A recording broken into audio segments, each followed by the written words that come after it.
Shadow Slave Chapter 1. Nightmare begins. A frail-looking young man with pale skin and dark circles under his eyes was sitting on a rusty bench across from the police station. He was cradling a cup of coffee in his hands.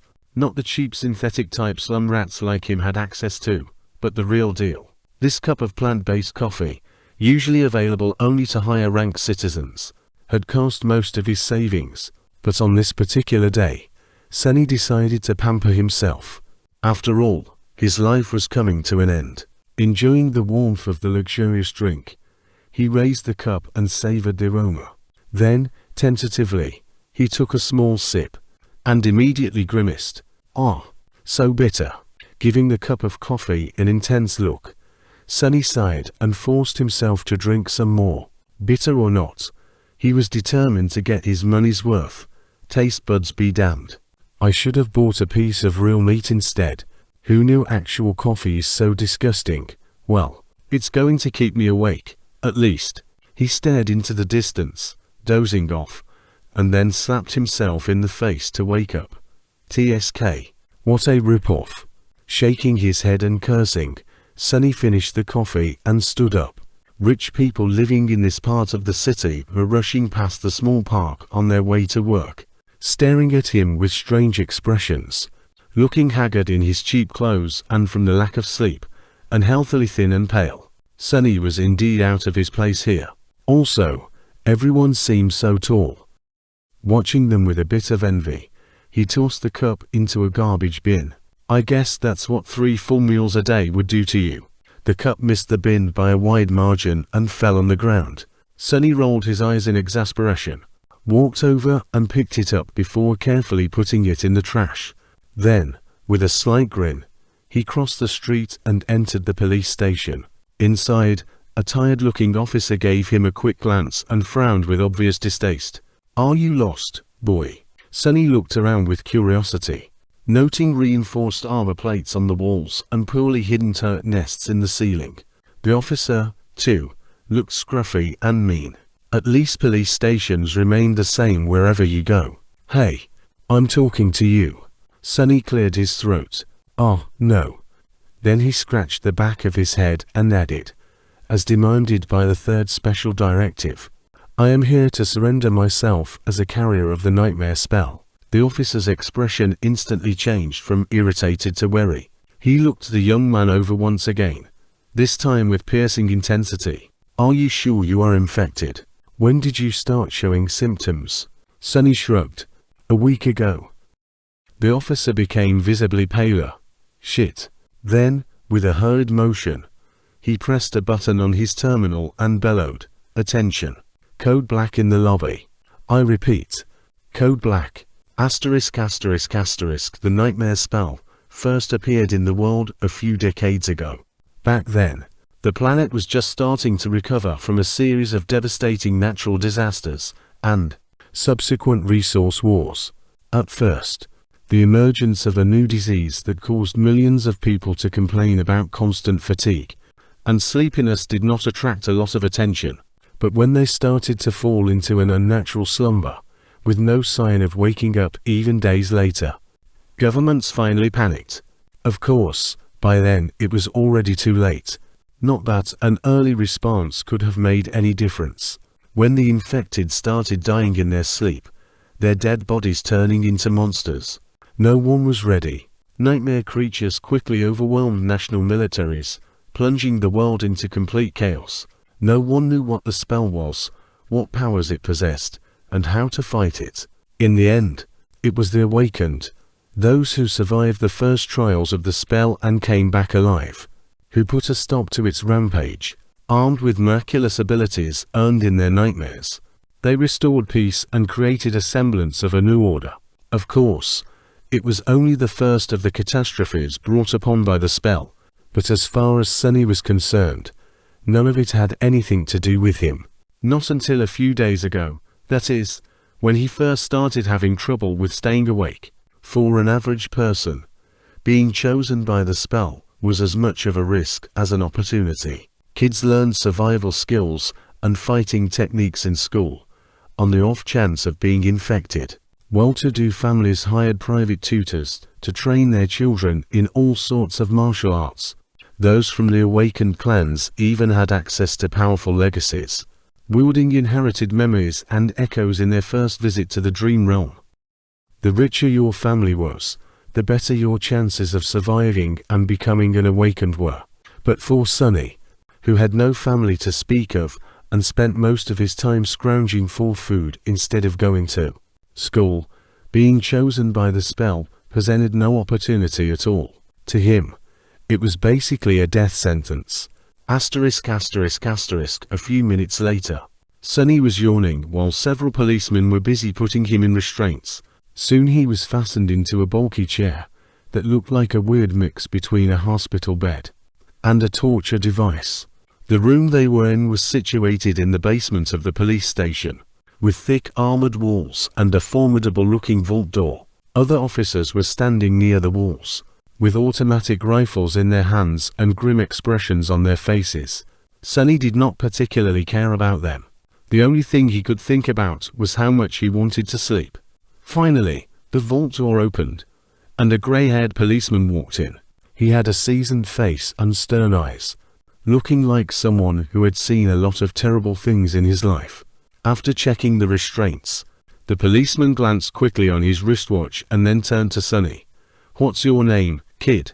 Sunny blinked a few times, trying to concentrate, then shifted uncomfortably. "Sunless." The old policeman raised an eyebrow. "Sunless? That's a strange name." Sunny tried to shrug, but found himself unable to move. "What's so strange about it? At least I have a name. Back in the outskirts, not everyone even gets one." After another yawn, he added, "It's because I was born during a solar eclipse. My mom had a poetic soul, you see. That's why he got this weird-ass name, and his little sister was called Rain.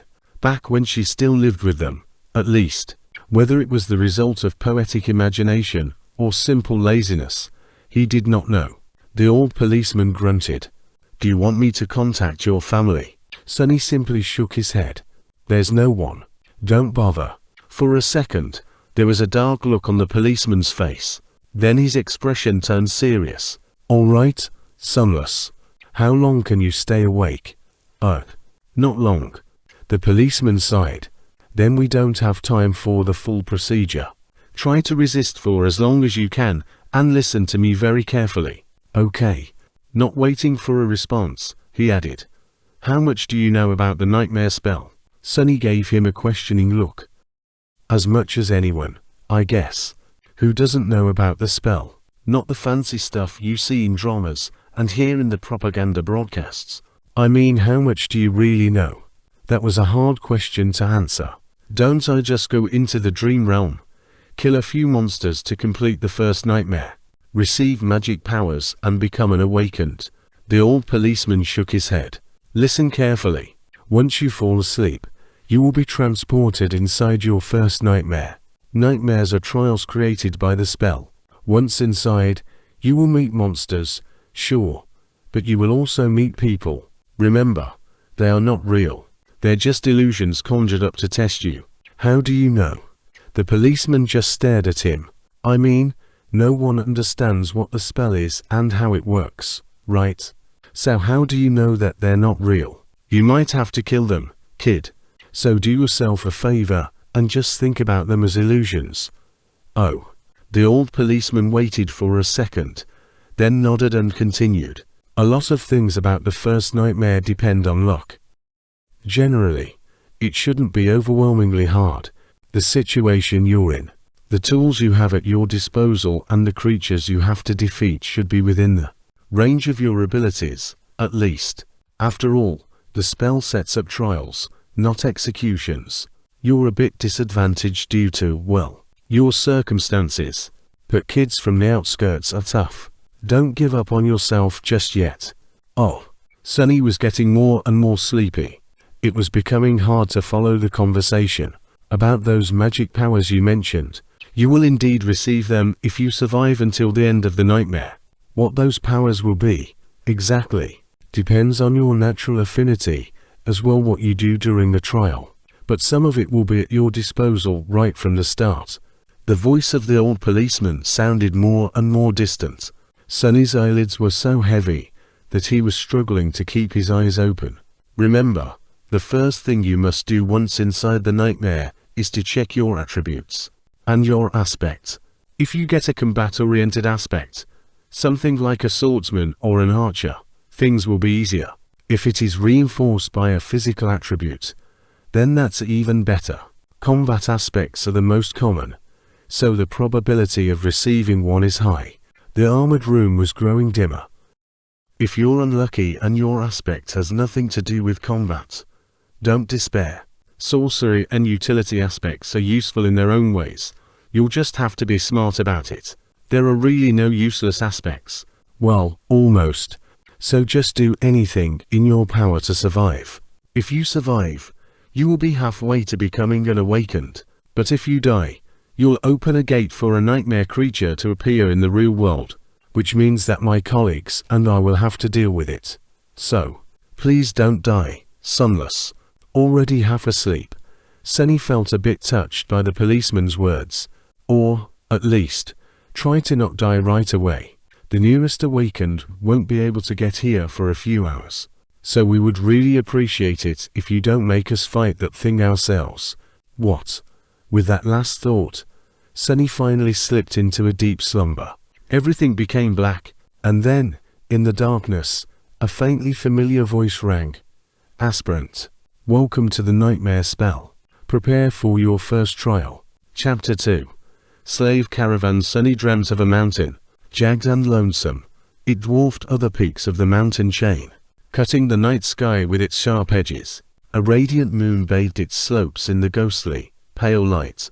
On one of the slopes, the remnants of an old road stubbornly clung to the rocks. Here and there, weathered paved stones could be seen through the snow. To the right side of the road, a sheer cliff face rose as an impregnable wall. To the left, a silent black sea of nothingness indicated an endless fall. Strong winds crashed into the mountain over and over again, screaming in powerless rage. Suddenly, the moon fell over the horizon. The sun rose from the west, streaked across the sky and disappeared in the east. Snowflakes jumped from the ground and returned into the embrace of clouds. Sunny realized that he was seeing the flow of time in reverse. In an instant, hundreds of years flew by. The snow retreated, bearing the old road. Cold shivers ran down Sunny's back as he noticed human bones littering the ground. A moment later, the bones were gone, and in their place, a slave caravan appeared, moving backwards down the mountain in the clamor of chains. Time slowed, stopped, and then resumed its usual pace. Aspirant, welcome to the nightmare spell. Prepare for your first trial. What the hell is this? Step, a step, another step. A dull ache was radiating through Sunny's bleeding feet as he was shivering from cold. His threadbare tunic was nearly useless against the biting wind. His wrists were the main source of agony, badly hurt by the iron shackles. They sent a sharp pang of pain every time the freezing metal touched his broken skin. What kind of a situation is this? Sunny looked up and down, noticing a long chain winding up the road, with dozens and dozens of hollow-eyed people, slaves just like him, shackled to it at small intervals. Ahead of him, a man with broad shoulders and a bloodied back was walking with a measured gait. Behind him, a shifty-looking guy with quick, desperate eyes was quietly cursing under his breath in a language that Sunny did not know, but somehow still understood. From time to time, armed horsemen in ancient-style armor would pass by, giving the slaves menacing looks. However you judged it, things were really bad. Sunny was more bewildered than panicked. True, these circumstances were not like what the first nightmares were supposed to be. Usually, freshly chosen aspirants would find themselves in a scenario that presented them with a fair amount of agency. They would become members of privileged or warrior castes, with plenty of access to necessary weapons to at least try to tackle any conflict. Starting out as a powerless slave, shackled and already half dead, was as far from being ideal as one could imagine. However, the spell was as much about challenge as it was about balance. As the old policeman said, It created trials, not executions. So Sonny was pretty sure that, to counter this abysmal start, it would reward him with something good, a powerful aspect, at least. Let's see. How do I do this?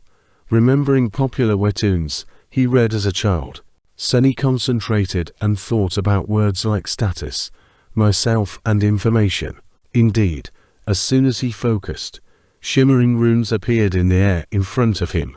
Once again, although he did not know this ancient alphabet, the meaning behind it was somehow clear. He quickly found the rune describing his aspect, and, finally, lost his composure. What the actual fuck? Asterisk asterisk asterisk name, sunless. True name, rank, aspirant. Soul core, dormant. Memories, echoes. Attributes, fated. Mark of divinity, child of shadows. Aspect, temple slave. Aspect description. Slave is a useless wretch with no skills or abilities worth a mention. A temple slave is just the same, except much rarer. Speechless, Sonny stared at the runes, trying to convince himself that he was maybe just seeing things. Surely, he couldn't be that unlucky, right? No useless aspects, my ass. As soon as this thought appeared in his mind, he lost the rhythm of his steps and stumbled, pulling the chain down with his weight. Immediately, the shifty guy behind him screamed, "Whores bastard! Watch where you're going." Sonny hurriedly dismissed the runes, which were only visible to him, and tried to recover his balance. A moment later, he was once again walking steadily, however, not before inadvertently pulling on the chain one more time. "You little shit. I'm going to kill you." The broad-shouldered man in front of Sonny chuckled without turning his head. Why bother? The weakling will be dead by sunrise anyway. The mountain will kill him. A few seconds later, he added, "It'll kill you and me, too." Just a bit later, "I really don't know what the Imperials are thinking, forcing us into this cold." The shifty guy gasped. "Speak for yourself, fool. I'm planning to survive." Sonny silently shook his head and concentrated on not falling again. What a charming pair. Suddenly, a third voice joined the conversation from somewhere further back.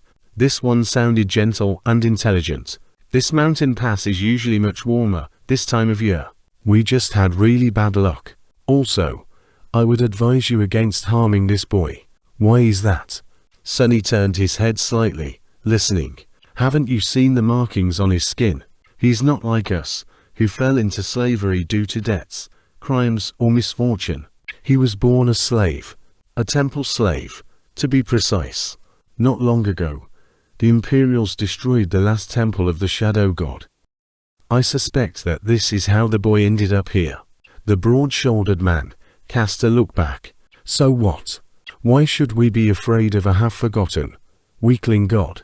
He couldn't even save his own temples. The Empire is protected by the mighty war god.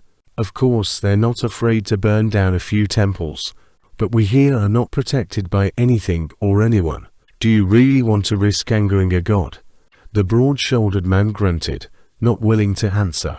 Their conversation was stopped by a young soldier riding a beautiful, white horse, clad in a simple leather cuirass, armed with a spear and a short sword.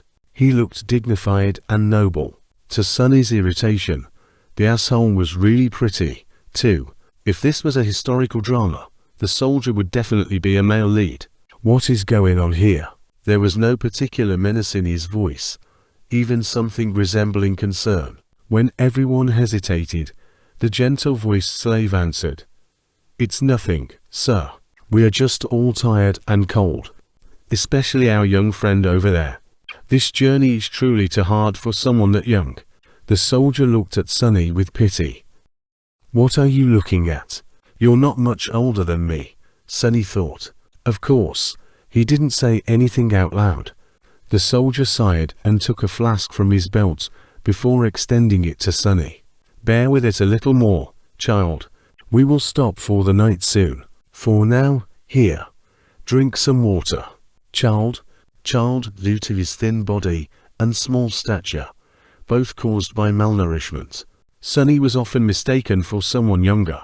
Usually, He didn't hesitate to use it to his advantage. But now, for some reason, being called a child really irked him. Still, he was really thirsty. He was just about to take the flask when a whip cracked in the air. And suddenly Sonny was in a world of pain. He stumbled, once again pulling on the chain, and causing the shifty slave behind him to curse. Another soldier, this one older and angrier, stopped his horse a few steps back. The whip that sliced the back of Sonny's tunic open and drew blood belonged to him. Without even glancing at the slaves, the older soldier pierced his younger colleague with a disdainful glare. "What do you think you're doing?" The young soldier's face darkened. "I was just giving this boy some water. He'll receive water with the rest of them once we camp. But, shut your mouth. These slaves are not your friends. Understood? They're not even people. Treat them like people and they'll begin imagining things." The young soldier looked at Sonny, then lowered his head and put the flask back on his belt. "Don't let me catch you making friends with slaves again, newbie. Or next time it will be your back tasting my whip." As if to illustrate his intention, the older soldier cracked his whip in the air and rode past them, radiating threat and anger. Sonny watched him go with well-concealed malice. "I don't know how, but I will watch you die first." Then he turned his head and glanced in the direction of the younger soldier, who was falling behind with his head still lowered. "And you, second." Chapter 3. The Strings of Fate. For a few minutes after that, Sonny was in a dark mood, but then he pulled himself out of it and inhaled deeply, trying to enjoy the fresh air. Indeed, air like that was hard to come by in the real world. Microdust and other pollutants made it rough and unpleasant, not to mention the general stench of the outskirts. In the better parts of the city, sophisticated filtration systems worked diligently. However, filtrated air tasted sterile and stagnant. Only the very rich had access to truly pleasant breathing. And here he was, able to enjoy an unlimited amount of pristine, delicious air like a second-generation chaebol. Truly, being chosen by the spell has its benefits. If only there was no dreadful cold, his feet did not ache, and his wrists and back were not in agony. The slave caravan slowly dragged itself up the mountain, with more and more slaves stumbling and periodically falling to the ground. A couple of times, those who could not walk anymore were taken off the chain and unceremoniously tossed off the road, down into the abyss that loomed to the left of it. Sonny watched them fall with a bit of compassion. Poor fellows. Rest in peace, you pitiful souls. All in all, he was in good spirits. It was a bit strange to feel good amidst this disaster of a nightmare, but, thankfully, Sonny had time to prepare himself for this eventuality. When the symptoms of the spell first appeared, he did not handle it well. Dying before you even turned 17 was not something one could easily cope with. But, in the end, it only took Sonny several days to come to terms with it. After visiting his parents' makeshift resting place, well, actually, since he was too poor to afford even the cheapest slot in the remembrance facility, it was just 2 lines carved into an old tree, and adding a 3rd line for himself. Sonny suddenly became relaxed and carefree. After all, he didn't have to worry about earning money, finding food, protecting himself and planning for the future anymore. Once the worst that could happen had already happened, what else was there to fear? So, becoming a slave and slowly freezing to death was not that much of a shock. Besides, he knew that cold would not kill him, simply because he had already seen what fate was awaiting. The caravan further up the mountain, the picture of piled bones littering the ground, was still fresh in his mind. Most likely, it was a pack of monsters that were going to do the caravan in, and by the look of it, the attack was going to take place in a matter of hours, not days. So he still had a chance. Using the opportunity, Sonny decided to take another look at his status and summon the runes again. The last time, he was too outraged by the aspects and didn't study the attributes well. While not as important as one's aspect, the attributes were often the deciding factor between life and death. They represented one's natural traits and affinities, sometimes even providing passive abilities and effects. Fated attribute description. The strings of fate wrap tightly around you. Unlikely events, both good and bad, are drawn by your presence. There are those who are blessed, and there are those who are cursed, but rarely both. Mark of divinity attribute description. You bear a faint scent of divinity, as though someone briefly touched by it once, a long time ago. Child of shadows attribute description. Shadows recognize you as one of their own. HMMM. Interesting. Sunny quickly recognized the first attribute, fated, as the main culprit of his predicament.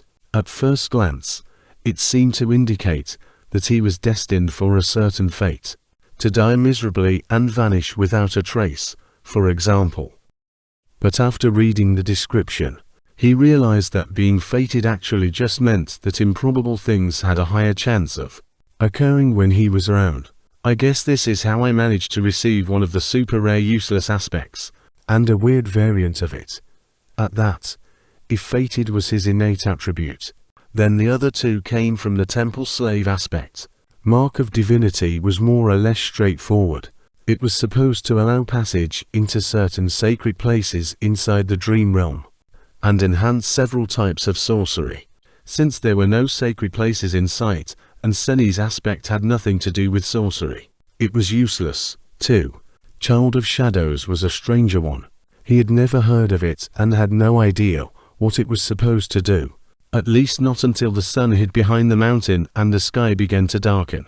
To his surprise, Sunny found himself able to see perfectly in the darkness, as though it was still as bright as day. This ability alone was nothing to scoff at, and it was quite possible that Shadows would reward him with some other, yet unknown, gifts. Finally something good. I wonder if... Stop the caravan. Prepare to camp. Following the head soldier's order, the slaves stopped and fell to the ground, shivering and exhausted.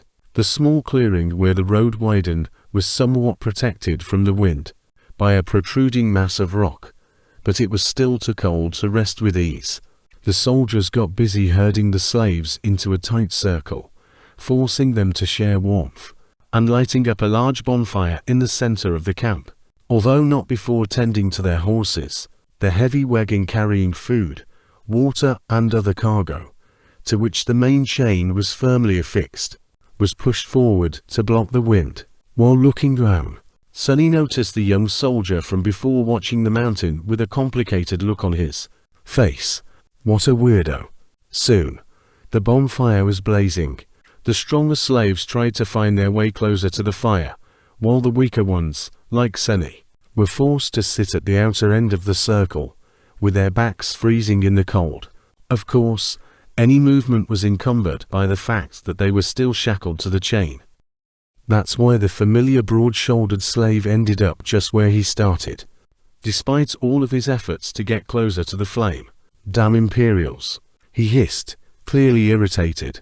The soldiers walked among the slaves, giving them water and food.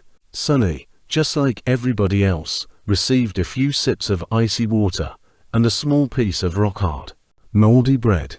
Despite its unappetizing look, he forced himself to eat the whole thing, just to be left as hungry as he was before. By the looks of it, he wasn't the only one. The shifty slave that had been walking behind him looked around in anguish.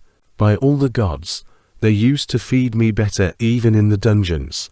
He spat on the ground, desperate, and most of us innocent men in the dungeon were there waiting to visit the gallows, too. A few steps away from them, where the paved road ended and sharp rocks began, a scattering of bright red berries were growing from the snow. Sunny had noticed them before, clustering here and there along the road, and even noted how pretty those resilient things looked contrasted against the white. The shifty slave's eyes glistened as he tried to crawl towards the berries on all fours. I would advise against eating those, friend.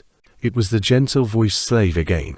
Sunny turned around and finally saw him in the flesh for the first time. It was a tall man in his 40s, lean and strangely handsome, with a dignified look of a scholar. How a man such as him ended up a slave was a mystery. Yet there he was. You and your advice again. What? Why? The scholar smiled apologetically. These berries are called bloodbane. They grow in the places where human blood was spilled. That's why there's always a lot of them along the slave trade routes. So what? The older man sighed. Bloodbane is poisonous. A few berries might be enough to kill an adult man. Curses. The shifty slave flinched back and glared at the scholar. Sonny did not pay them a lot of attention, because, while looking around, he finally recognized the site of the camp as the place where, in his vision at the start of the nightmare, the bones of the slaves were buried under the snow, and he was willing to bet that whatever it was that killed them all was going to happen soon. As if to answer his thoughts, a thundering noise rang from above, and in the next second, something massive came crashing from the sky. Chapter 4. Mountain King turning in the direction of the thundering noise. Many slaves rose their heads, only to see rocks and heavy shards of ice raining on them from above. They instantly panicked, lurching away in a cacophony of screams.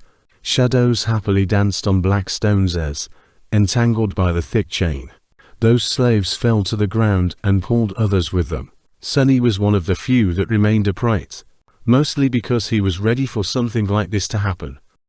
Calm and collected, he gazed at the night sky, his attribute-enhanced eyes piercing the darkness, and took one measured step back. In the next second, a piece of ice the size of a man's torso hit the ground right in front of him and exploded, sharing everything around with sharp shards. Others weren't that quick. As ice and stones continued to rain, many were wounded, and a few even lost their lives. Agonizing wails filled the air. "On your feet, fools! Get to the wall!" The veteran soldier, the one who had whipped Sonny a few hours before, was shouting angrily, trying to get the slaves to move towards the relative safety of the mountain slope. However, before anyone could heed his command, something massive came crashing down, sending a tremor through the stones beneath their feet. It fell right between the caravan and the mountain wall, plunging everything into silence for a few seconds. At first, it looked like a lump of dirty snow, roughly round in shape and as tall as a mounted horseman. However, once the creature unfurled its long limbs and rose, it towered over the stone platform like a nightmarish omen of death. That thing must be at least 4 meters tall, Sonny thought, a bit stunned. The creature had stumpy legs, an emaciated, hunched torso and disproportionately long, multi-jointed hands, 2 of them, each ending with a set of horrifying bone claws, and another 2, these ones shorter, ending with almost human-like fingers. The thing that at first glance looked like dirty snow turned out to be its fur, yellowish-grey and ragged, thick enough to stop arrows and swords. On its head, 5 milky, white eyes regarded the slaves with insect-like indifference. Beneath them, a terrible maw crowding with razor-sharp teeth was half open, as though in anticipation. Viscous straw was running down the creature's chin and dripping into the snow. What unnerved Sonny the most, though, were the strange shapes endlessly moving, worm-like, under the creature's skin. He could see them clearly because, unfortunately, he was one of those unlucky souls closest to the monstrosity, getting a nauseating first-row view. Well, that is just too much, he thought, stupefied. As soon as Sonny finished that thought, all hell broke loose. The creature moved, slashing its claws in his general direction. But Sonny was one step ahead. Without wasting a single moment, he jumped sideways, as far as the chain allowed, conveniently placing the broad-shouldered slave between himself and the monster. His quick reaction saved his life, as those sharp claws, each as long as a sword, sliced through the broad-shouldered man a fraction of a second later and sent streams of blood flying through the air. Drenched in the hot liquid, Sonny hit the ground, and his fellow slave, now simply a corpse, fell on him from above. "Damn, why are you so heavy?" Temporarily blinded, Sonny heard a chilling howl and felt an enormous shadow passing over him. Immediately after, a deafening chorus of screams filled the night. Not paying it any attention, he tried to roll the corpse to the side, but was stopped by a forceful lurch of the chain that twisted his wrists and filled his mind with white-hot pain. Disoriented, he felt himself being dragged a few steps, But then the chain suddenly slackened, and he was able to control his hands again. See, things could have been worse. Putting his palms against the dead man's chest, he pushed with all the strength he had. The heavy corpse stubbornly resisted all his attempts, but then finally fell sideways, setting Sunny free. However, he didn't get to celebrate this newly found freedom, as his blood suddenly turned to ice. Because at that moment, with his palms still pressed against the broad-shouldered slave's bleeding body, he clearly felt something wriggling under the dead man's skin. You just had to think about how things could get worse, right, you idiot, he thought, and then flinched back, pushing the corpse with his legs. Sunny crawled as far away from it as he could, which was about 1.5 meters. Thanks to the ever-present chain, he quickly glanced down, noticing a mass of dancing shadows and the silhouette of the monster rampaging amidst the screaming slaves on the opposite end of the stone platform.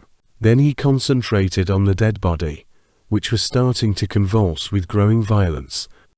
On the opposite side of the corpse, the shifty slave was looking at it with slackened jaw and a horrified expression on his face. Sunny waved to get his attention. "What are you staring at?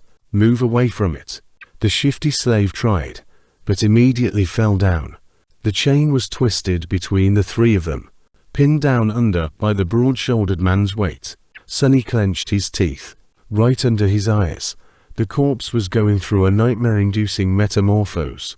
Strange bone growths pierced its skin, extending like spikes. The muscles bulged and wriggled, as though trying to change shape.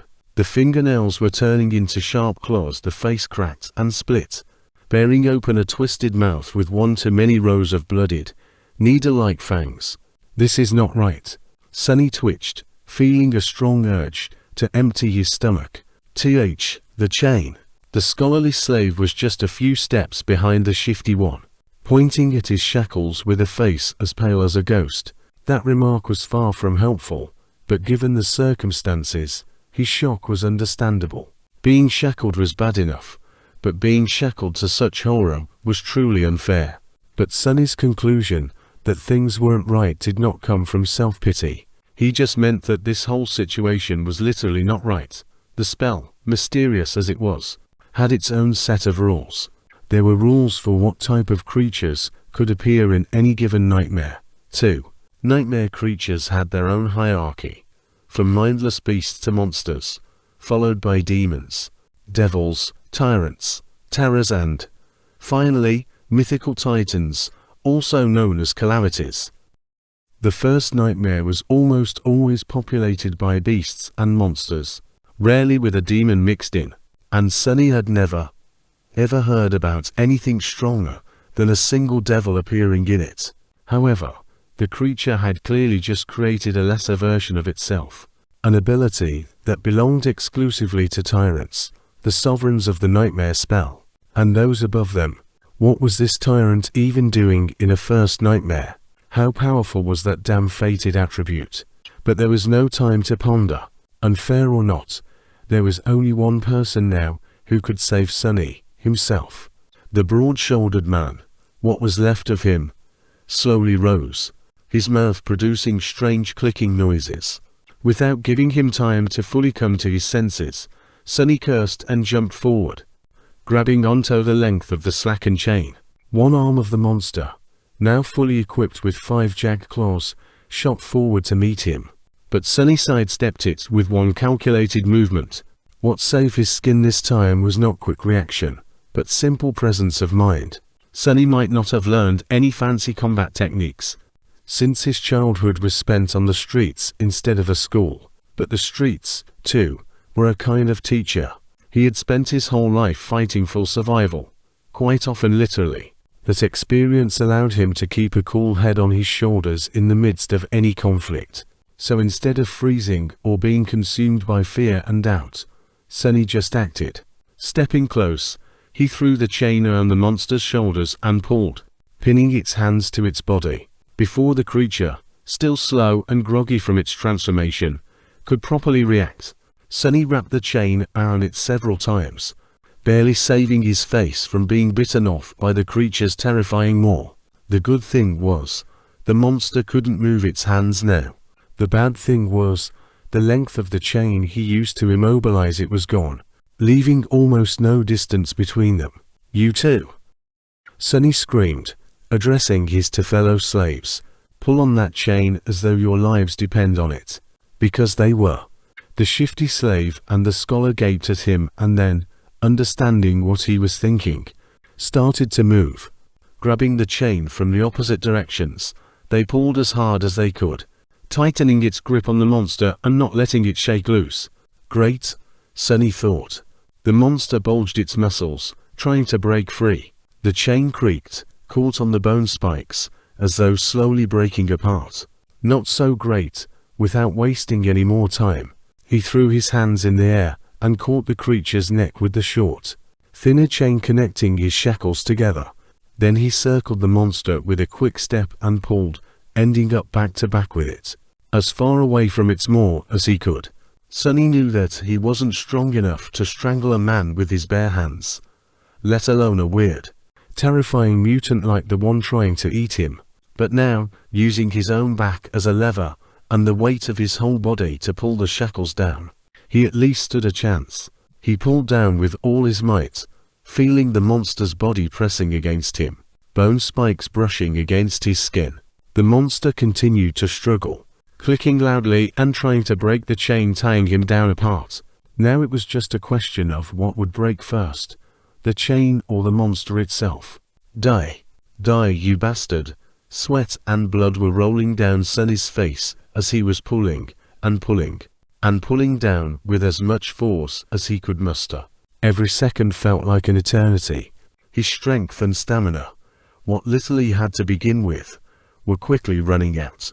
His wounded back, wrists, and muscles pierced by the bone spikes were in agony. And then, finally, Sunny felt the monster's body go limp. A moment later, a faintly familiar voice rang in the air. It was the most beautiful sound he had ever heard. "You have slain a dormant beast, Mountain King's larva." Chapter 5. Broken chains. You have slain a dormant beast, Mountain King's larva. Sunny fell to his knees, breathless. His whole body felt as though it just went through a meat grinder. Even large amounts of adrenaline could not wash away all the pain and exhaustion. And yet, he was exhilarated. The satisfaction of killing the larva was so vast that he even forgot to be disappointed about not receiving a memory, the special item tied to a dream realm inhabitant's essence, which was sometimes awarded by the spell to the triumphant awakened. A magic sword or a suit of armor would have come in handy right about now. Damn, he would even settle for a warm coat. 3 seconds. You can rest for 3 more seconds, Sunny thought. After all, the nightmare was far from over. A few moments later, he forced himself to come back to his senses and looked around, trying to ascertain the situation. The larva was dead, which was great. However, he was still tied to it by the damn chain. The shifty slave and the scholar, both pale as death, were busy entangling it to buy the 3 of them at least some freedom of movement. Further away, torn bodies and pieces of flesh were lying on the ground. Many slaves were killed. A few had somehow managed to escape and were now running away. Fools! They're dooming themselves. The chain, as it turns out, was at some point broken in 2. That's why it suddenly slackened when Sunny was being dragged by the mass of panicking slaves. If their shackles had a less sophisticated locking mechanism, he could have tried to free himself now. However, each pair was fixed to a specific link. Without unlocking them, no one was going anywhere. The tyrant, Mountain King, presumably, was hidden from sight by the bright glow of the bonfire. However, Sunny could feel its movements due to the subtle tremors spreading through the stones, as well as the desperate screams of those slaves who were yet to perish. An angry billow water could also be heard, indicating that some of the soldiers were still alive, desperately trying to fight the monstrosity off. What pulled his attention the most, though, was the fact that several of the maimed bodies were starting to move. More larvae. His eyes widened. One after another, 4 more corpses slowly rose to their feet. Each beast looked as disgusting as the first one had, and not a bit less deadly. The nearest was mere meters away from Sunny. Damn it all, he thought. And then, weakly, I want to wake up. A strange clicking filled the air. One of the beasts turned its head toward the three slaves and gnashed its fangs. Shifty fell on his ass, whispering a prayer, while Scholar just froze in place. Sunny's eyes darted to the ground, trying to find something to use as a weapon. But there was not a single thing he could use. Full of vitriol, he simply wrapped a length of chain around the knuckles and raised his fists. Come at me, you bastard. The larva dashed forward with incredible speed in a flurry of claws, fangs, and terror. Sunny had less than a second to react, however, before he could do anything. A nimble figure moved past him, and a sharp sword flashed in the air. The monster, beheaded with one strike, fell gracelessly onto the ground. Sunny blinked. What was that? Dumbfounded, he slowly turned his head and looked to his left. Standing there with a valorous expression was the handsome young soldier, who had once offered him water. He looked calm and collected, if a little grim. There was not a speck of dirt or blood on his leather armor. He is awesome, Sunny thought before catching himself. Poser. I mean, he's a poser, with a short nod. The soldier moved forward to face the remaining three larvae. But after taking a few steps, he suddenly turned around and gave Sunny a long look. Then, with one swift motion, the young warrior took something from his belt and threw it to Sunny. Save yourself. With that, he was gone to fight the monsters. Sunny reflexively caught the item and watched the soldier go. Then he lowered his gaze and studied the thing clutched tightly in his hand. It was a short and narrow iron rod with a straight bend on its end. A key. It's a key. His heart began to beat faster. It's the key to the shackles. With one last glance at the fierce battle starting between the young soldier and the larvae, Sunny dropped on one knee and began to maneuver the shackles, trying to get his hand into a suitable position to insert the key. It took him a few tries to understand how the unfamiliar lock worked, but then, finally, there was a satisfying click, and he was suddenly free. The cold wind caressed his bloodied wrists. Sunny rubbed them and smiled with a dark gleam in his eyes. Just you wait now. For a moment, visions of violence and revenge filled his head. Boy, over here. Shifty was waving his hands in the air, trying to get his attention. Sunny briefly considered just leaving him to die, but then decided against it. There was strength in numbers. Plus, despite Shifty's previous threats to kill him and overall unpleasantness, Sunny would have felt bad leaving a fellow slave in chains, especially since freeing him would not cost anything. He hurried over to the other two slaves and quickly unlocked their shackles. As soon as Shifty was free, he pushed Sunny away and did a little dance, laughing like a maniac. Ah, free at last. Gods must be smiling upon us. Scholar was more reserved. He squeezed Sunny's shoulder in gratitude and smiled weakly, casting a tense look in the direction of the ensuing fight. Two of the three larvae were already dead. The third one was missing an arm, but still trying to tear its opponent apart. The young soldier danced down it, moving with the graceful fluidity of a natural-born warrior. What are you waiting for? Run. Shifty made a move to run away, but was stopped by Scholar. My friend, I would. If you say advise again, I swear to gods, I will bash your head open. The two slaves looked at each other with open animosity. A moment later, Scholar lowered his eyes and sighed. If we run away now, we will surely die. Why? The older slave simply pointed at the tall bonfire. Because without that fire, we will freeze to death before the night is over. Until the sun rises, running away is suicide. Sunny did not say anything, knowing that Scholar was right. Actually, he realized it right after strangling the larva. No matter how terrible Mountain King was, the bonfire was still their only lifeline in this frozen hell. It was just as what the broad-shouldered slave, may ye rest in peace, had said. There was no need for anyone to kill them, because the mountain itself would do it if given a chance. So what? I prefer freezing to death than being eaten by that monster anyway. Not to mention, Og. Turning into one of those things.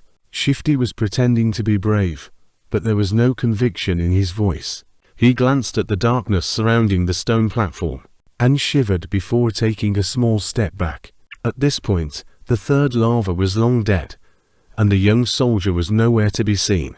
He had probably gone to join the fight at the other side of the bonfire, leaving the 3 slaves alone at the mountainside part of the stone platform. Scholar cleared his throat.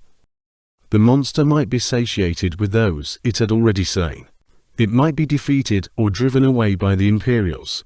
In any case, if we stay here, we have a chance to survive, however small. But if we run away, our doom will be certain. So what do we do?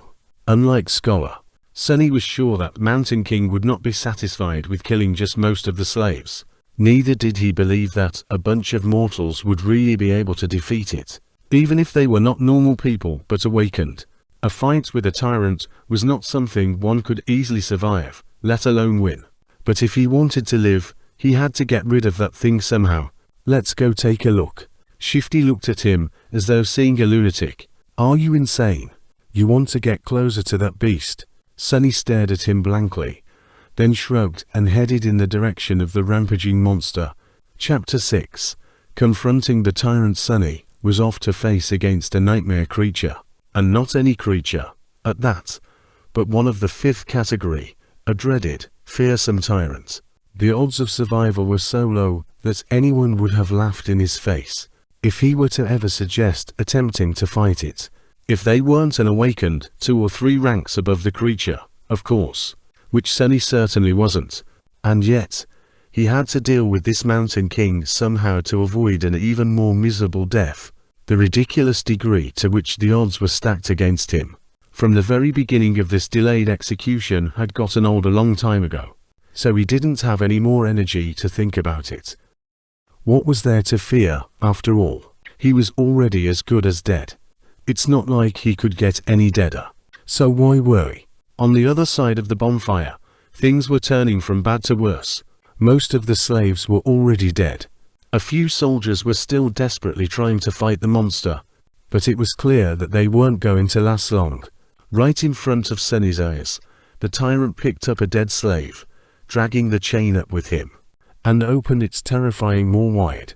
With one crushing bite, the slave's body was torn in half, leaving only bloodied stumps inside the shackles. Mountain King's 5 indifferent, milky eyes stared into the distance as he chewed, streams of blood flowing down its chin. Seeing that the creature's upper arms were busy, one of the soldiers screamed and lunged forward, brandishing his long spear. Without turning its head, the tyrant extended one of its shorter lower arms, caught the soldier's head in an iron grip and squeezed, crushing the poor man's skull like a soap bubble. A moment later, the headless body was tossed over the cliff and disappeared into the abyss below. Shifty doubled over, puking his guts out. Then he shakily rose to his feet and glared at Sunny. Well, we've taken a look, now what? Sunny did not answer, pensively observing the tyrant with his head slightly tilted to one side. Shifty stared at him some more, then turned to Scholar. I'm telling you, old man, the boy is sick in the head. How the hell can he be so calm? Shh. Lower your voice, fool. Blood drained from Shifty's face as he slapped himself, covering his mouth with both hands. Then he cast a fearful look in the direction of the tyrant. Luckily, the abomination was too busy feasting on the slaves, lucky ones who were already dead and unlucky ones who were still alive, to pay them any attention. Shifty slowly exhaled. Sunny was preoccupied with thinking, measuring his chances of survival. How do I get rid of that thing? He didn't have any special powers, nor did he have an army ready to bury the tyrant under a mountain of bodies. He didn't even have a weapon to at least scratch the damn bastard. Sunny moved his gaze and looked past the creature, into the endless darkness of the moonless sky. As he was watching the night, a bright flash streaked in the air and collided with one of the tyrant's arms, bursting into a rain of sparks. The young soldier, Sunny's heroic liberator, had just tossed a burning piece of wood at the monster, and was now defiantly raising his sword. Face me, Devil. A distraction. Just what I needed. Because there was no way for Sunny to kill the Mountain King with his own two hands, he had decided to enlist some help. A human wouldn't be up to the task. So instead, he was planning to use a force of nature. Since I can't do the bastard in myself, let's make gravity do it for me. He was in the middle of thinking over the details of the plan, when the young hero's foolish bravado presented an opportunity. Now everything depended on how long the pompous idiot would manage to stay alive. Come with me, Sunny said as he started running toward the far end of the stone platform, where the heavy wagon was perched dangerously close to the edge of the cliff. Shifty and Scholar shared a dubious look, but then followed, perhaps confusing his calmness with confidence, or maybe divine inspiration. After all, it was a widely known fact that crazy people were often favored by the gods. Behind them, Hero nimbly ducked under the tyrant's claws, slashing it with the sword. The sharp edge slid ineffectively across the dirty fur, not leaving even a scratch on the creature's flesh. In the next second, the tyrant moved with frightening speed, throwing all four of his hands in the direction of its new, irritating foe. But Sunny had no way of knowing. He was running with all his speed, getting closer and closer to the wagon. Once there, he hurriedly looked down, checking if there were any larvae close by, and moved to its rear wheels. The wagon was left at the upper end of the stone platform, where it narrowed and turned back into the road. It was turned sideways to block the wind, with its front facing the mountain wall and its back facing the cliff. There were two large wooden wedges placed under the rear wheels, to prevent the wagon from rolling backward. Sunny turned to his companions and pointed at the wedges. When I tell you, remove both of them, then push. Understand? What? Why? Shifty stared at him with a dumbfounded expression on his face. Scholar just looked at the wedges, and then at the tyrant. Hero, miraculously, was still alive. He was weaving between the creature's limbs, always just half a second away from being completely eviscerated. From time to time, his sword flashed in the air, but to no avail. Mountain King's fur was too thick, and his skin too tough to be harmed by mundane weapons.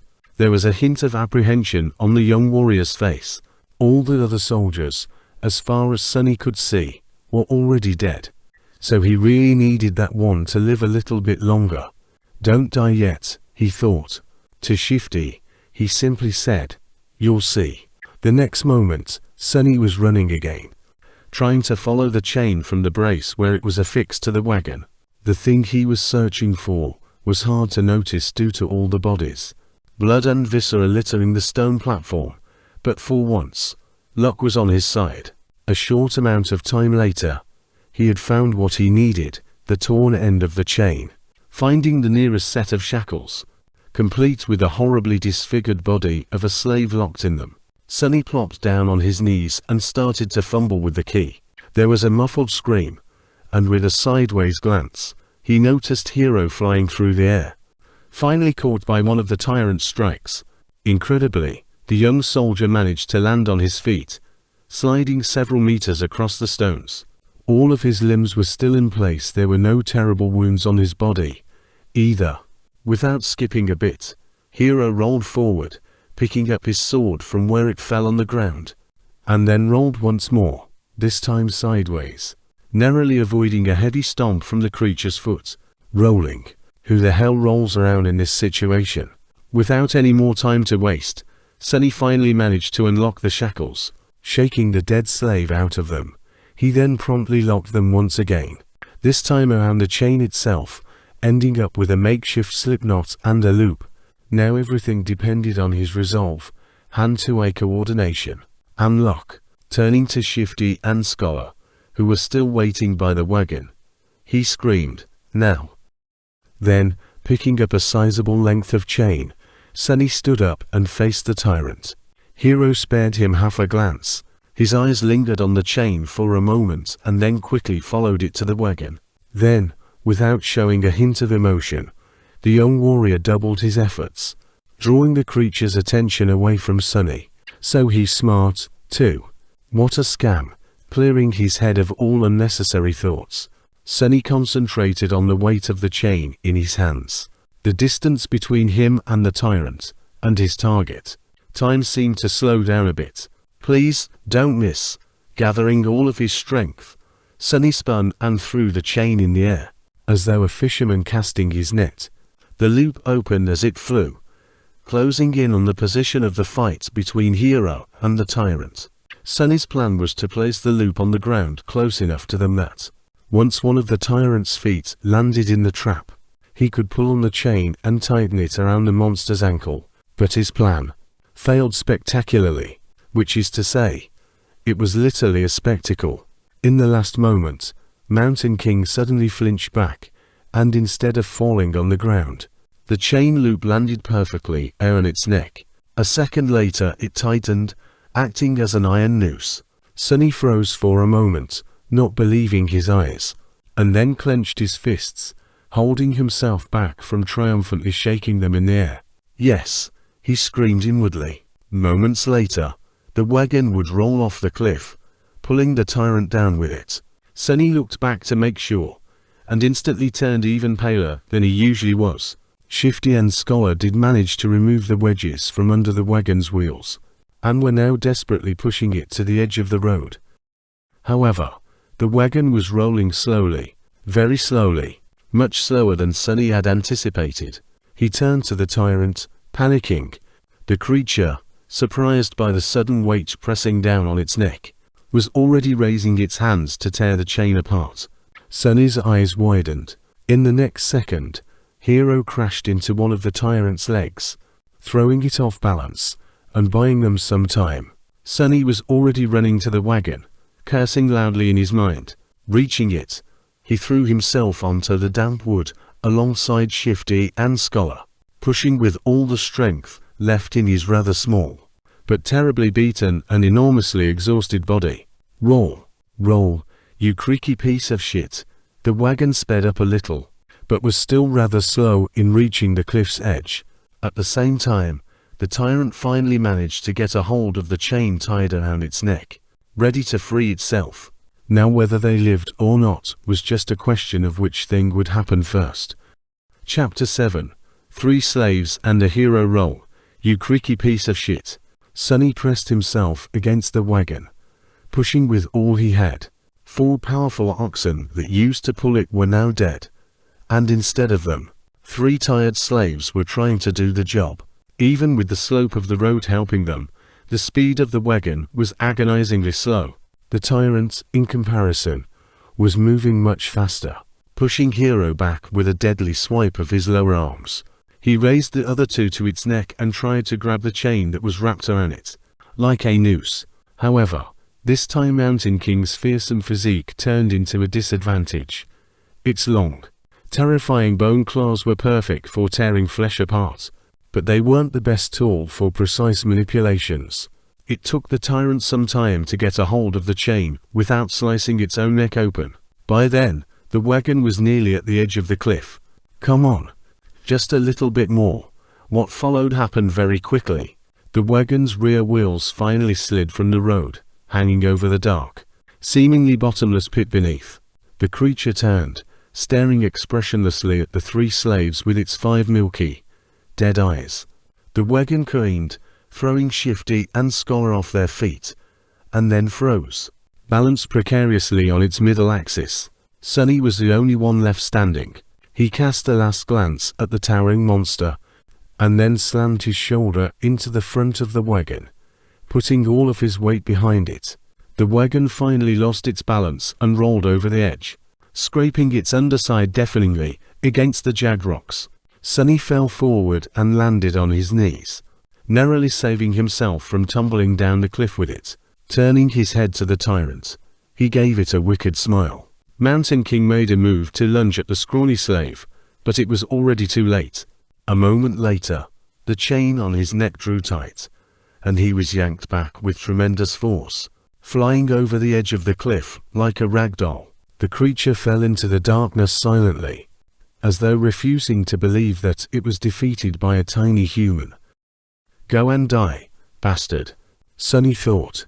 Then he took one deep, ragged breath and dropped to the ground, utterly exhausted. Is this it? Did I pass the trial? He rested on the cold stones, staring at the night sky, and waited for that faintly familiar, but elusive voice to announce his victory. But instead of that, wave after wave of pain that he had earlier chosen to ignore finally started to catch up with his abused body. Sonny groaned, feeling hurt all over. The skin on his back, slashed by a slaver's whip and pierced by the bone spikes of a newborn larva, especially, was in agony. He was also starting to shiver, once again consumed by the dreadful cold. I guess not. His thoughts were slow and muddy. What else am I supposed to do? A dark figure appeared above him. It was Hero, looking calm and as handsome as ever. There were dirt and scratches on his armor, but otherwise, the young soldier appeared to be fine. He extended one arm to Sonny. Stand up. You'll freeze to death. Sonny sighed, accepting that his first nightmare was not over. Then he clenched his teeth and slowly rose to his feet, ignoring Hero's helping hand. Around them, there was a scene of utter carnage. Except for the 3 slaves and Hero, every member of the caravan was dead. Their bodies were littering the ground, horribly maimed or torn into pieces. Here and there, a repulsive carcass of a larva could be seen. Shadows cast by the bonfire were dancing happily across the stone platform, seemingly unperturbed by this morbid view. Sonny was also too tired to care. Shifty and Scholar were already up, looking at Hero with weary apprehension. With or without shackles, they were still slaves, and he was still a slave driver. Noticing their tense gazes, the soldier sighed. Come closer to the fire, all of you. We need to warm ourselves and discuss what to do next. Without waiting for their response, Hero turned around and walked away. After hesitating for a few moments, the slaves followed. A bit of time later, the 4 of them were seated around the bonfire, soaking up pleasant heat. Shifty and Scholar were close to each other, maintaining a safe distance from Hero. Sonny sat apart from everyone, not because he had a specific reason to distrust one more than the others, but simply because he didn't like people in general. Growing up, Sonny was always a misfit. It's not that he had never tried to become close with someone, it's just that he seemed to lack the ability, like there was an invisible wall between him and other people. If he had to put it in words, Sonny would say that he was born without a small, but important gear in his brain that everyone else seemed to possess. As a result, he was often baffled and stumped by human behavior, and his attempts to imitate it, however diligent, inevitably fell flat. This strangeness made others uncomfortable. In short, he was a bit different, and if there was one thing people hated, it was those different from them. Over time, Sonny simply learned to avoid getting too close to anyone and settled comfortably into his outcast role. This habit served him well, since it not only made him self-reliant, but also saved him from being stabbed in the back by shady characters on multiple occasions. That's why he was not thrilled to share the rest of this nightmare with 3 strangers. Instead of trying to start a conversation, Sonny sat quietly by himself, lost in thoughts. After a few minutes, Hero's voice finally broke the silence. Once the sun rises, we will gather whatever food and water we can find and go back down the mountain. Shifty gave him a defiant look. Why should we go back? To be put in chains again? The young soldier sighed.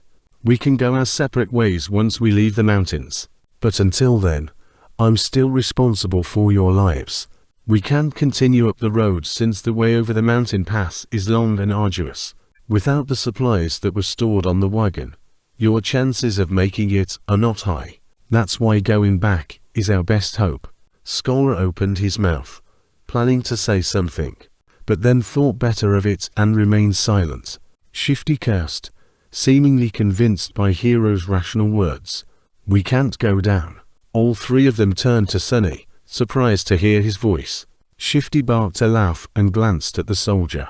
Don't listen to him, your lordship. This boy is, touched by the gods.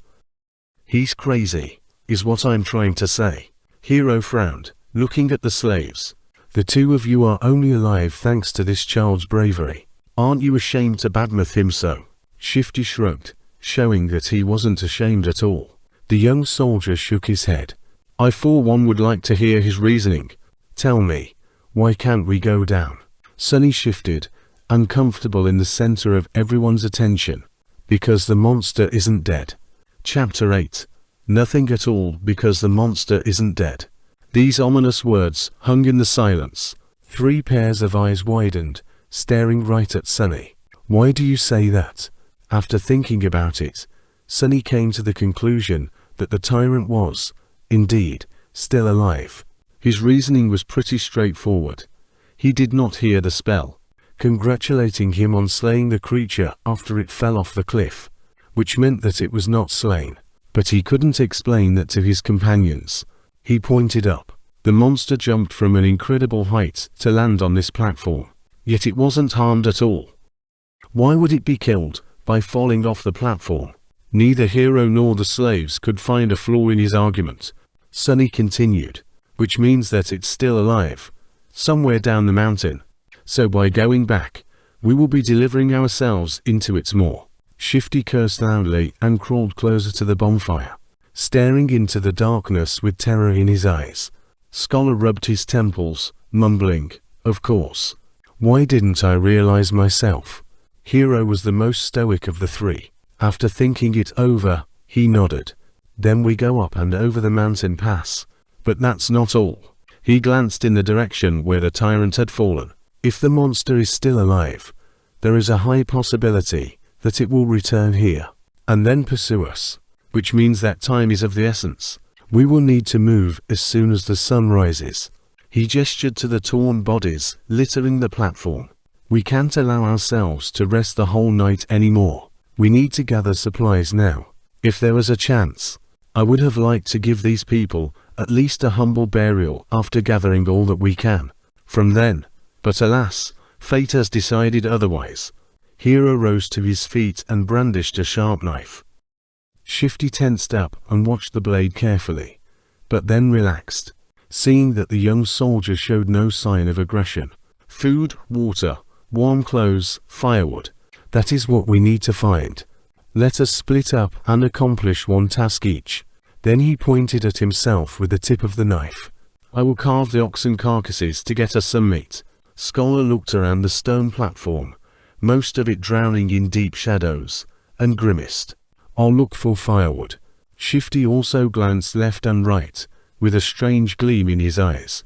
Then I'll go find us something warm to wear. Sunny was the last one left. Hero gave him a long look. Most of our water was stored on the wagon, but each of my fallen brothers was carrying a flagon.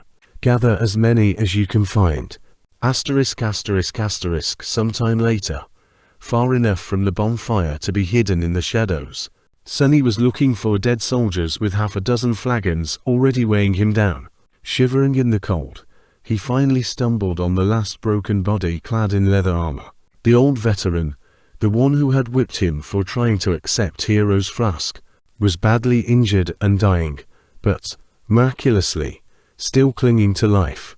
Horrible wounds were covering his chest and stomach, and he was clearly in a lot of pain. His time was running out. Sunny knelt beside the dying soldier and looked him over, searching for the man's flagon. What irony, he thought. The older man tried to focus his eyes on Sunny and weakly moved his hand, reaching for something. Sunny looked down and noticed a shattered sword lying on the ground, not far from them. Curious, he picked it up. Are you looking for this? Why? Are you guys like Vikings, longing to die with a weapon in your hands? The dying soldier didn't answer, watching the young slave with some unknown, intense emotion in his eyes. Sunny sighed. Well, it might as well do. After all, I promised to watch you die. With that, he leaned forward and slit the old man's throat with the sharp edge of his broken blade, then threw it away. The soldier twitched, drowning in his own blood. The expression in his eyes changed. Was it gratitude or hatred? Sunny did not know. Illusion or not, it was his first time killing a human. Sunny expected to feel guilt or fear, but actually, there was nothing at all. It seemed that, for better or worse, his cruel upbringing in the real world had prepared him for this moment well. He sat quietly near the old man, keeping him company on this last journey. After a while, the spell's voice came whispering into his ear. "You have slain a dormant human. Name unknown." Sunny flinched. "Oh, right. Killing people is also an achievement, as far as the spell is concerned. They don't usually show this in webtoons and dramas." He registered that fact and put it away. But, as it turned out, the spell wasn't done speaking. "You have received a memory." Sunny froze, opening his eyes wide. "Yes. Come on, give me something good." Memories could be anything, from weapons to enchanted items. One received from a dormant trank enemy wouldn't be too powerful, but it was still a boon. Weightless and undetectable, able to be summoned from nothingness with a simple thought, a memory was incredibly useful. What's more, unlike corporeal things, he would be able to bring it back with him to the real world. The advantage of having something like that back in the outskirts was hard to overestimate. A weapon. "Give me a sword." Received a memory. Silver bell. Sunny sighed, disappointed. Well, with my luck. What was I expecting? Still, this thing was worth investigating. Maybe it had a powerful enchantment, like being able to send out destructive sonic waves or repelling incoming projectiles. Sunny summoned the runes and concentrated on the words silver bell. Immediately, an image of a small bell appeared in front of his eyes, with a short string of text below. Silver bell. A small memento of a long-lost home, which once brought its owner comfort and joy. Its clear ringing can be heard from miles away. What a piece of crap, Sunny thought, dejected. His first memory turned out to be pretty much useless. Like everything else he possessed, he was almost starting to see a theme in how the spell was treating him. No matter. Sunny dismissed the runes and then got busy removing the dead man's fur cloak and warm, sturdy leather boots. As an officer, the quality of these clothes was a notch above those of the simple soldiers. After putting them on, the young slave finally felt warm for the first time since the nightmare began, not considering the short time he had spent near the bonfire. Perfect, he thought. The cloak was a bit bloodied, but then again, so was Sunny. He looked around, easily piercing the veil of darkness with his tenebrous eyes. Hero and Scholar were still in the middle of their tasks. Shifty was supposed to be looking for winter clothes, but was greedily pulling rings off the dead men's fingers instead. Unseen to them, Sunny hesitated, considering if he had really thought things through well. His companions were unreliable. The future was too uncertain. Even the requirements of passing the nightmare remained a mystery. Any decision he could make would have been a gamble, at best. Still, he had to make some if he wanted to survive. Not wasting any more time thinking, Sunny picked up the flagons and sighed. Asterisk asterisk asterisk. They spent the rest of the night seating with their backs against the bonfire, staring fearfully into the night. Despite the exhaustion, no one could sleep. The possibility of the tyrant coming back to finish the 4 survivors off was too frightening. Only Hero seemed to be fine, calmly sharpening his sword in the bright light of the dancing flames. The sound of the whetstone scraping against the blade was somehow comforting. At the break of dawn, when the sun had lazily begun to warm up the air, they loaded themselves with all the supplies they'd managed to gather and set out into the cold. Sunny looked back, taking in the sight of the stone platform for the last time. He had managed to get past the place where the slave caravan was supposed to perish. What was going to happen next? No one could tell. Chapter 9. Wishful thinking. There was a problem.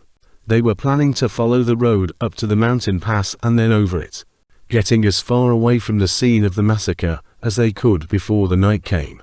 However, the road was no more. At some point during the last months, or maybe even just yesterday, a terrible rockfall occurred, obliterating whole segments of the narrow roadway and making its other parts untraversable. Sunny stood on the precipice of a vast chasm, looking down with no particular expression on his face. What do we do now? Scholar's voice was muffled by the collar of his scavenged fur cloak. His follower, Shifty, angrily looked around. His gaze stopped at Sunny, a suitable victim to vent his frustration. I'll tell you what we need to do. Get rid of some dead weight. He heard Sonny's fine boots and turned to Hero. Listen, your lordship. The boy is too weak. He's slowing us down. Plus, he's weird. Doesn't he give you the creeps? The young soldier answered with a judgmental frown. But Shifty wasn't done. Look how he's glaring at me. I swear to gods, ever since he joined the caravan, nothing had gone right. Maybe the old man was right. The boy is cursed by the shadow god. Sonny struggled to not roll his eyes. It was true that he was unlucky. However, the whole truth was opposite to what Shifty was trying to insinuate. It was not that he had attracted misfortune to the slave caravan, on the contrary. It was because the caravan was doomed to begin with that he had ended up here. Scholar cleared his throat. But I've never said that. Whatever.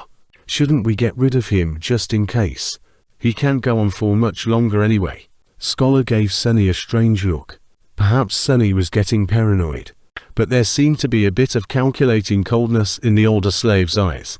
Finally, Scholar shook his head. Don't be too hasty, my friend. The boy might prove useful later on. But Hero finally spoke, putting an end to their quarrel. We're not going to leave anyone behind. As for how much longer he'll be able to endure, just worry about yourself. Shifty clenched his teeth, but then just waved a hand. Fine. So what do we do then? The four of them looked at the broken road, then down the slope of the mountain, and finally up, where a sheer cliff wall was broken apart by the falling rocks. After a bit of silence, Scholar finally spoke. Actually, in the old days, there used to be a path leading to the peak of the mountain. It was sometimes used by pilgrims.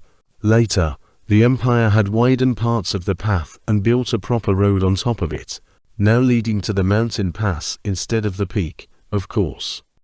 He looked up. The remnants of the original path should still be somewhere above us. If we reach it, we should be able to find our way back to the undamaged section of the road. Everyone followed his gaze, shifting uncomfortably at the prospect of climbing the treacherous slope, except for Hero, of course, who remained as calm as a saint. Due to the rockfall, the slope wasn't an almost vertical wall anymore, but still, the incline was quite sharp. Shifty was the first one to speak. Climb that. Are you insane? Scholar helplessly shrugged. Do you have a better idea? No one did. After a bit of preparation, they began the ascent. Shifty and Scholar stubbornly carried the weapons they had picked up off the dead soldiers' bodies. But Sonny, with some regret, decided to leave his newfound short sword behind. He knew that this climb was going to test the limits of their endurance. The sword might not have seemed to be that heavy right now, but every extra gram of weight was bound to feel like a ton all too soon. As the weakest member of the group, he was already struggling to keep up, so there wasn't a lot of choice. Shedding a few kilograms of iron was the right thing to do. Walking up the mountain road with the weight of the supplies on his shoulders was already hard enough, but climbing up the mountain itself turned out to be pure torture. Just half an hour later, he felt like his muscles were going to melt. With his lungs on the verge of imploding, clenching his teeth, Sonny continued to move forward and up. He had to constantly remind himself to watch his footing, too. On this unstable, icy slope, one misstep was enough to send a man tumbling down to his death. Just think about something pleasant, he thought. But what happy thoughts could he summon? Failing to come up with something else, Sonny began to imagine what reward he was going to receive at the end of this trial. The boon of the first nightmare was the most important thing given to an awakened by the spell. Sure, later trials could provide them with more abilities and vastly improve their power. But it was this first one that determined what role an awakened would be able to play, how great their potential would be, and what price they would have to pay. Not to mention giving them the necessary tools to survive and grow in the dream realm. The main benefit of the first nightmare's boon was simple, yet possibly the most important. After completing their trial, aspirants were bestowed with the ability to perceive and interact with soul cores. Soul cores were the basis of one's rank and power. The stronger your core was, the greater your might would grow. The same went for nightmare creatures, with a deadly caveat that, unlike humans, they could possess multiple cores. A lowly beast had just one, but a tyrant like Mountain King had 5. Coincidentally, the only way to improve your soul core was to consume soul shards scavenged from the corpses of other Dream Realm inhabitants. That's why Awakened went out of their way to battle powerful nightmare creatures, despite the risk of death. The second benefit was less straightforward, but nevertheless vital. After completing the first nightmare, aspirants were elevated to the rank of Dreamers, colloquially known as Sleepers, and gained access to the Dream Realm itself. They would enter it on the first winter solstice after passing the trial, and remain there until an exit was found, thus becoming fully awakened. That time between finishing the first nightmare and entering the Dream Realm was very important, as it was the last chance to train and prepare yourself a person would receive. In Sunny's case, that time was only about a month, which was as bad as it gets. And then there was the final benefit, unique to every aspirant passing the trial. The first aspect ability. This was the magic power that elevated Awakened above mundane humans. Aspect abilities were diverse, unique, and powerful. Some could be categorized into types, like combat, sorcery and utility, but some were simply beyond imagination. Armed with the power of their abilities, Awakened had been able to save the world from the flood of nightmare creatures. However, that power came with a catch. With their first ability, every Awakened also received a flaw, sometimes called the counter. These flaws were as diverse as abilities, ranging from comparatively harmless to crippling, or, in some cases, even fatal. I wonder what type of ability a temple slave would get, Sunny thought, not too optimistic about his prospects. The choice of flaws, on the other hand, seems to be almost limitless. Let's hope my aspect will evolve at the end of this fiasco, or, even better, change completely. If the aspirant performed especially well, there was a chance of his given aspect going through an early evolution. Aspects, just like soul cores, had ranks based on potential power and rarity. The lowest rank was called Dormant, followed by Awakened, Ascended, Transcendent, Supreme, Sacred and Divine, although no one has ever seen the last one. With the amount of crap it had put me through, the spell, if it has any conscience, has to give me at least an Awakened aspect, right? Or maybe even an Ascended one. Finally, there was a tiny possibility of receiving a true name, something like an honorary title bestowed by the spell to its favorite Awakened. The name itself had no benefit, but every famous Awakened seemed to have one. It was considered to be the highest mark of excellence. However, the number of people who had managed to get a true name during their first nightmare was so small that Sunny didn't even bother thinking about it. Who needs excellence? Give me power, he cursed, feeling that this attempt at wishful thinking had only made him more depressed and angry. Maybe I'm allergic to dreaming. An allergy like that would be truly ironic, considering that he was destined to spend half of his remaining life in the Dream Realm. If he even survives long enough to get there, that is. However, Sunny's mental escapade was not completely useless. Looking up from the slippery rocks under his feet, he noticed that the sun was already considerably lower. Come to think of it, the air also seemed to be much colder. At least it helped me pass the time, Sunny thought. The night was approaching. Chapter 10. First man down. By the time they decided to stop, Sunny was on the verge of fainting. After hours and hours of traversing the rough mountain slope, his body was almost at its limit. However, to everyone's surprise, Shifty seemed to be doing even worse than him. The roguish slave's eyes were muddy and unfocused, aimlessly wandering around. His breath was ragged and shallow, as though something was exerting pressure on his lungs. He looked feverish and unwell. As soon as Hero found a suitable place for a camp, Shifty simply collapsed on the ground. The most unnerving part about all of this was the lack of angry cursing that they had already gotten used to. The slave lay silent and motionless, with only movements of his chest betraying that he was still alive.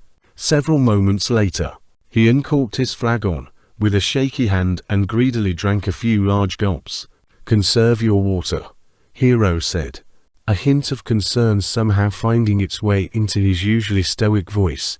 Disregarding these words, Shifty drank more, emptying the flagon completely. Scholar didn't look much better than him. The arduous climb took a heavy toll on the older slave.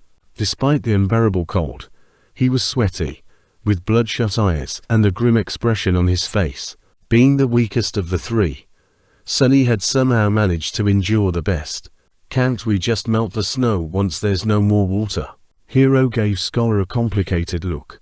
"There might come a time when we won't be able to make a fire, as to not attract unwanted attention." No one commented, knowing perfectly well whose attention they had to avoid. The memory of Mountain King's horror was still fresh in their minds. Luckily, today Hero had managed to find a natural alcove in the mountain wall, perched precariously behind a narrow ledge. The fire was well hidden by the rocks, allowing them to enjoy its warmth without the fear of being noticed. No one was in the mood to talk, so they just roasted slices of oxen meat above the flames and ate in silence. By the time the skies had turned completely black, Shifty and Scholar were already asleep, lost in the thrall of their own nightmares. Hero took out his sword and moved to the edge of the rock outcropping. "Try to rest, as well. I'll take the first watch." Sonny gave him a nod and lay down near the fire, dead tired. Falling asleep inside a dream was a new experience for him. But, unexpectedly, it turned out to be quite mundane. As soon as his head touched the ground, his consciousness slipped into darkness. After what felt like only a second, someone had gently shaken him awake. Groggy and disoriented, Sonny blinked a few times, finally noticing Hero hovering above him. These two didn't look too well, so it's better to give them some time to recover. "Don't let the flames go out and wake us up once the sun starts to rise. Or if the beast appears." Sonny silently rose and changed places with Hero, who added a couple of logs into the fire and was soon fast asleep. For a few hours, he was on his own. The skies were black, with dim stars and a sharp crescent of the newborn moon.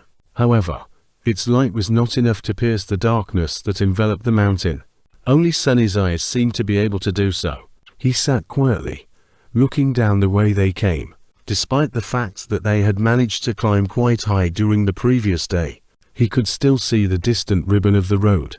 He could even trace it back to the stone platform where the fight with the tyrant had taken place.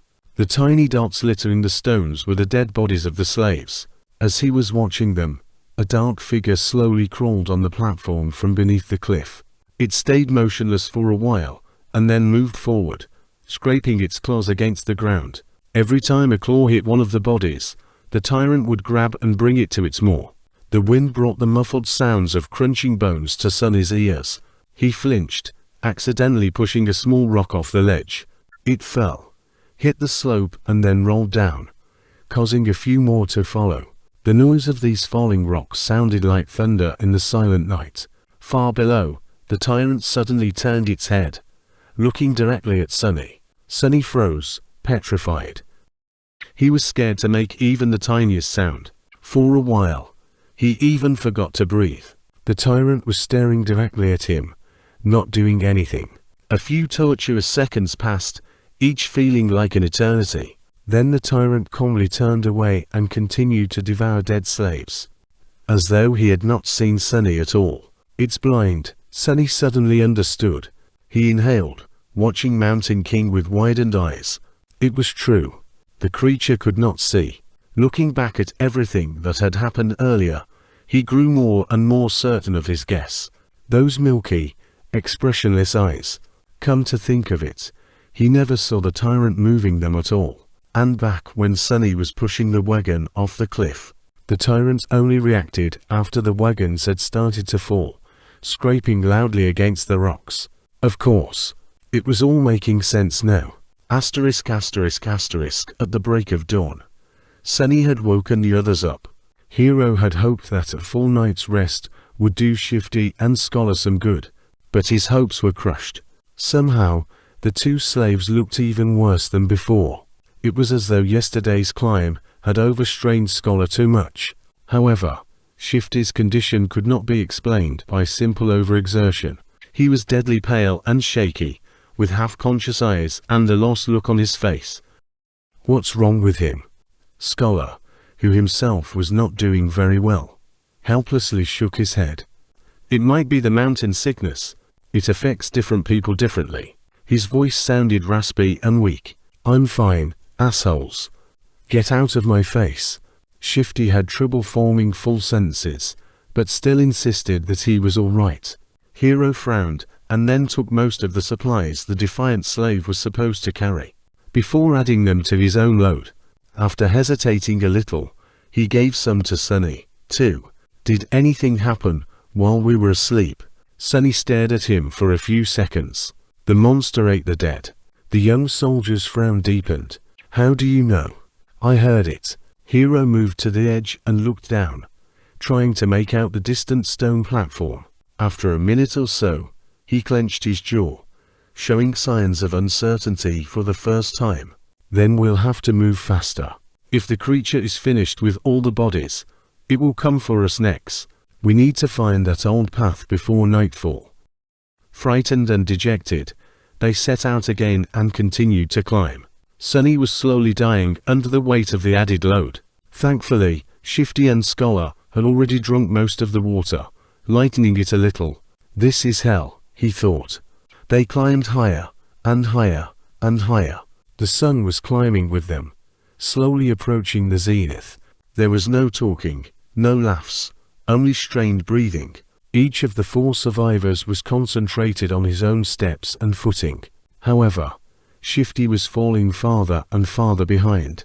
His strength was abandoning him. And then, at some point, Sonny heard a desperate scream.